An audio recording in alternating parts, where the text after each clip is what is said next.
One of those lights and put it real close and just ruffle your hair and they'll dry real fast. About to start smoking. Oh, that? Yeah. You sit down there a minute and those lights will dry that out. That's a real good quick. idea. Probably right.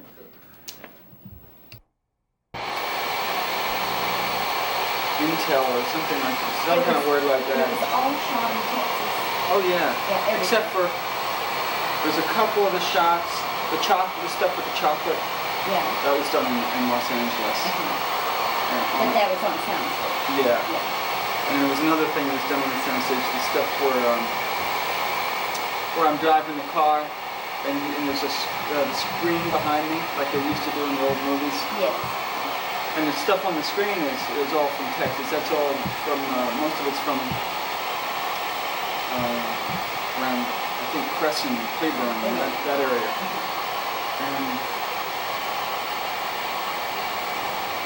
But we shot it on a stage in Hollywood.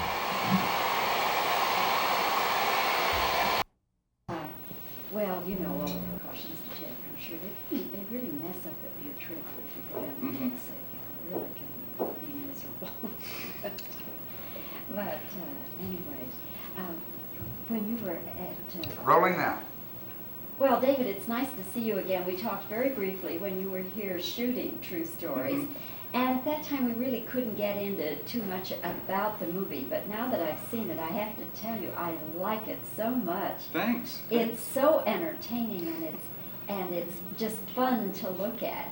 And now I'm wondering, at the time you were making it, knowing the sensitivities of people, did you ever stop to think about, now how will Texans react? Are they going to think I'm putting them on or putting them down? Did you ever think about that? I'm sure some people, when they see it, they'll wonder that. They'll wonder, well, what's his attitude towards this?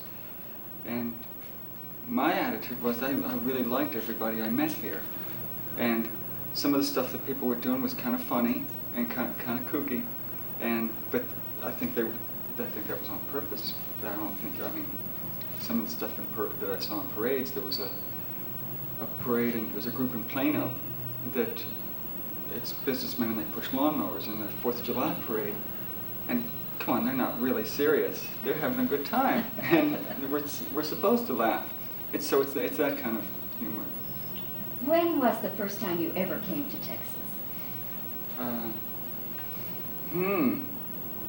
This must have been about 8 years ago. With Talking Heads? Yes. Did you, at that time, have any particular experience that said to you, Texans are different? Well, we were always made to feel real welcome. Everybody was really friendly. And I guess the first thing that hit me was that there were really hardly any cowboys. And of course, people from the East come here and they think it's going to be, it's either going to be all J.R. Ewing or it's all going to be Wild West. And it's not. There's still some of that kind of sensibility, but people don't go around like that anymore. And so I kind of made fun of Easterners' preconceptions about Texas in the movie by dressing up in cowboy clothes myself, as if I expected everybody else to be dressed that way. Your outfit is just marvelous. As soon as you came on screen, I had to start chuckling because you're not offended that I tell you that? No, I know what I look like. It reminds me of something like Laurel and Hardy Go West or something like that. But it works in the film. It's wonderful. Another thing. All of these little vignettes, are they somewhat rooted in truth, these two stories? Yeah, an awful lot of them are based on, well, the main characters are based on newspaper stories that I've read over the years. Even some of the other little things. There are little just visual moments that I thought were kind of funny or charming or whatever. And some of those are based on something that I'd seen somewhere, and we'd kind of recreate it. What about the lying woman? Now, the one scene, David, I roared. I'm sure other people around me didn't hear a word because I laughed so hard. The lying lady who was born with a tail. Now, what basis in fact do you have for that? that was based on a conversation I overheard in a restaurant, not in Texas, in Los Angeles. And when I overheard the roles were reversed, it was a man who was doing all the lying. And he was out on what seemed to be maybe the first time he'd gone out to lunch with this woman. And first he started out saying that he owned his own apartment. Then pretty soon he owned the whole building. Then pretty soon he owned the building down the block too. Pretty soon he had condos in every part of town. And this guy was just like, he was hanging himself. By the end of the lunch, this woman was just going, what kind of guy is this? But they were having a good time, and it was really funny. And the actress Jo Harvey Allen, who's from Lubbock, who plays that part, really had a good time with it and invented a lot of stuff herself. Did she invent her tail? Yeah, she invented the part about the tail. The part, some of the other parts were written in the script, but that part she came up with herself. And you said, why not? Yeah, it was great. A very funny bit. Some people are saying that David Byrne has mellowed out because here we have a movie that's PG. It could just as well, I think, be a G. There is nothing objectionable in it for any age. It's satirical, but it's not as cynical or maybe quite as pungent as some of your previous works. I'm thinking of your lyrics and so forth. So now people are saying, has David Byrne mellowed out?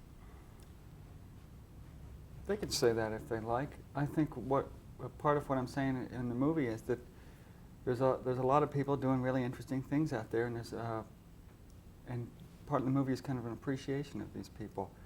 A lot of the stuff is kind of nutty, but it's in a way there's an appreciation of the humanity underneath that too.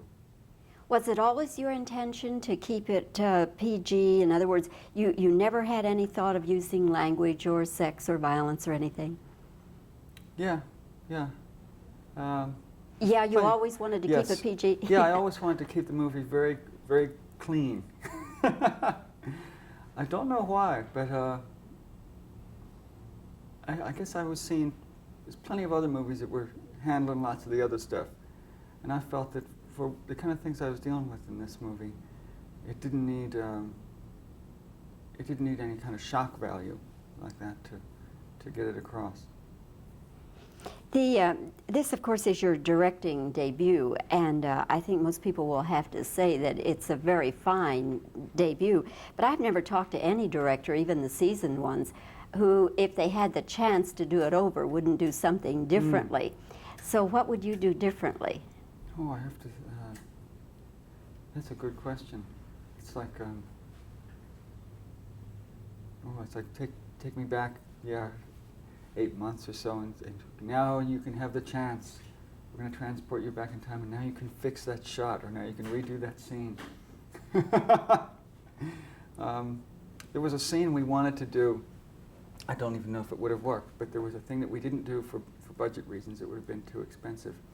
We wanted to do kind of an auto ballet, and at least that's what we called it, where all the people in this imaginary town, Virgil, were going out to the site where there's going to be a talent show in the evening. And we were going to have like all the cars in the parking lot as they're pulling in, doing kind of a little dance with the cars. We thought that would be really pretty, especially if it was done around twilight or something. But of course that would have been incredibly expensive, so we didn't get to do that. What was the budget on this picture? The producers like to quote under $5 million, and I would say it's well under $5 million. It's quite a bit under that. Like 3? Somewhere around there. 3 to 4? Yeah. Okay. Well, it's all there, and it really it doesn't matter what the budget is because it looks wonderful. You've been getting so much press, Time magazine cover. Did that surprise you that you got the cover? Yes, it kind of did. It's kind of one of those things where you're talking on the phone and somebody says it and you go, well, excuse me a minute. And you just kind of walk around the room like, wow, blah, blah, blah, blah, and then you kind of tell somebody and nobody believes it. And it just seems preposterous. It's kind of a shock. I'm glad that I'm kind of going away. I can hibernate for a while, and then I kind of don't have to deal with it. Maybe when I get back, I'll be able to go shopping at the supermarket again. Did you like the artwork on it? Yeah, I enjoyed what they did. Yeah, because sometimes people don't like it when there's a distortion. They always want it to look exactly like them. You know? Oh, I was happy that it's hard to recognize me. It might make it easier to walk around on the street. You like your anonymity, don't you? A little bit, yeah. Yeah. I feel that doing what I'm doing now, appearing on television or in a movie, it's kind of part of the creative work that I do. But I value being able to walk around on the street. Well, I can appreciate that. What's next now? You're taking a little vacation, but work-wise, is it going to be Talking Heads touring or recording or more movies or what? I think I've been doing so much lately, without bragging. I've been doing so much lately that I really just want to take a rest and soak things in and see what I feel like doing. That's a pretty nice position to be in. Just sit back and enjoy your success for a while. Yeah, for a little while. Okay. Well, as they say in your part of the country, you're entitled. I've always thought that was a wonderful Eastern expression. We don't say that down here, but you're entitled. David, I love talking with you, and you will do another film. Tell me. I sure hope so. Yeah. Boy, did I have a good time. Was Warner Brothers always involved from the beginning? No, not. We were almost finished the sound mixing, so we were very close to being to the very end of it when we showed the movie to a number of studios, and they were among the ones that liked it. So we really did it more or less independently, and then sold it when it was finished, which worked out fine for us. I mean, we were always scraping for more money, and we'd always maybe get so far, and then we'd go, oh no, we need more money to do this bit, so we'd have to go raise some more. But that's the way it goes, and it worked out fine. Did you put some of your own money in it? Mm-hmm. Yeah, as much as I could afford. I couldn't afford to pay for the whole thing, or even my whole share of it. But as much as I could afford, yeah. Well, David, again, thanks for your time. I really enjoyed talking with you, and come back and make another movie in Texas. Thanks. Okay. All right. Bobbie, I need you to ask the first 3 questions of your starting intro, and the next 2 questions over again to get answers. I had a microphone crisscross here that I didn't. Oh boy, let's see where I started. My voice when your lips moved. No, it wasn't quite that. Okay, let's try it then. David, what do you find special about Texans? Wow. Well, I think there's a feeling there's often a feeling that of kind of possibility, that there's room to be whatever you want to be, and there's room to live however you want to live, and more or less do things your own way. And so you find that there's some characters down here, and for us, when we were shooting the film, everybody made us really feel welcome. Everybody went out of their way to help us out, so we really had a good time here. Are all the vignettes really based in truth? Almost. There's a little bit of exaggeration here or there, but the main ones were based on newspaper clippings that I collected over the years, and then I would change the names and have all the people living in the same town instead of wherever they originally came from. And although most of them, the stories that the characters are based on, I think few of them actually took place in Texas. Somehow they all seemed like they could have been Texans. Okay. The only one I remember is the parade in Plano, the man pushing the lawnmower. Oh, does he need to do that one? Yeah, do that. Oh, okay. All right. Let me see if I can lead you into that. Oh, okay. yeah, that was about whether people would find it satirical or funny. Yeah, or something. okay. All right. When you were first getting acquainted with Texas, what are some of the things that you noticed that seemed so unusual to you? Well, the movie is something of a comedy. There's a lot of humor in it. At least it's intended that way. And it's intended to be kind of gentle humor. And so I kept finding all this stuff that was really kind of nutty. There was for instance, we have a parade scene, and we found a group of businessmen in Plano who, as part of the parade, they pushed lawnmowers down the street. They're the Plano Lawnmower Brigade. And it's for laughs, I'm sure. And so we put a lot of that kind of stuff in the movie. When you were making the film, did you ever stop to think about how Texans would react? In other words, would Texans think you were putting them on or putting them down? I hope not. I hope they. There's a lot of humor in it, but I don't think the humor is at anyone's expense. I think it's all done in a kind of an appreciative way. At least that's the way I felt about it, because I liked everybody I met here. A lot of the stuff people were doing is kind of nutty or kind of kooky, but that didn't mean you didn't like them as a person. Okay, that should cover. It was just the band would be playing just garbage flying through the air. You know, just be playing through this garbage and spit and all that stuff. And it was. David, look straight toward her. Don't look sideways. Okay. Because I see your lips. Oh, okay. Okay. I saw videotapes of this band playing years ago, and it was really like it was like a comedy routine or something, but really kind of bizarre. Yeah. I haven't seen the movie. It sounds kind of disturbing. Yeah. Bobbie, if you want to, why don't you ask 3 or 4 real questions while we got him here just real quick. You don't have to answer, just kind of nod your head like you are answering. Yeah, just, okay. Some people are going to look at this movie, it's so different from Talking Heads lyrics and so forth, and wondering if David Byrne has mellowed out. Has David Byrne mellowed out? I don't really have to answer, do I? No, I'm just kind of listening. Okay, next question. Okay. When you were making the movie, did you ever stop to think how Texans would react? In other words, would they think that you were putting them on or putting them down? I don't have to answer that either. No. It's okay. It's like you're doing good. Okay.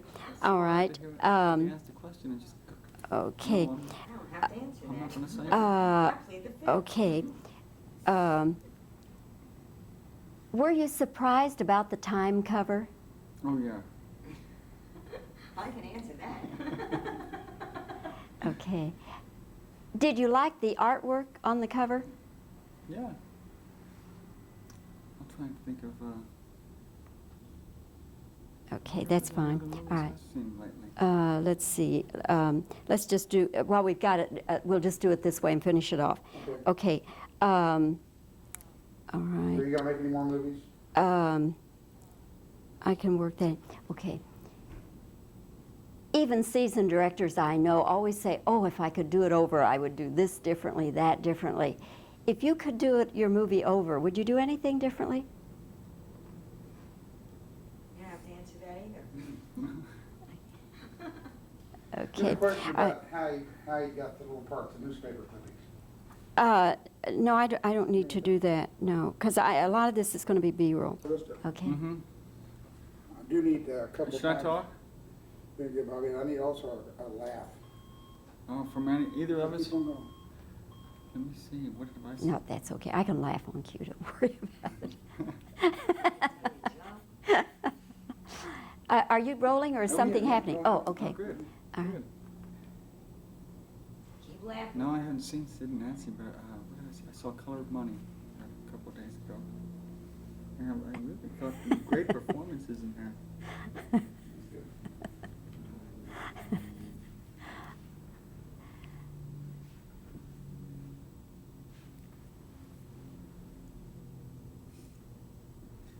I'm trying to think what other movies. Concentration.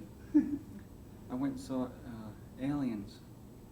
Well, that's weird, wasn't it? Yeah, I have trouble with frightening movies. I'm one of those people who sits in the theater like this, you know, kind of open goes like that.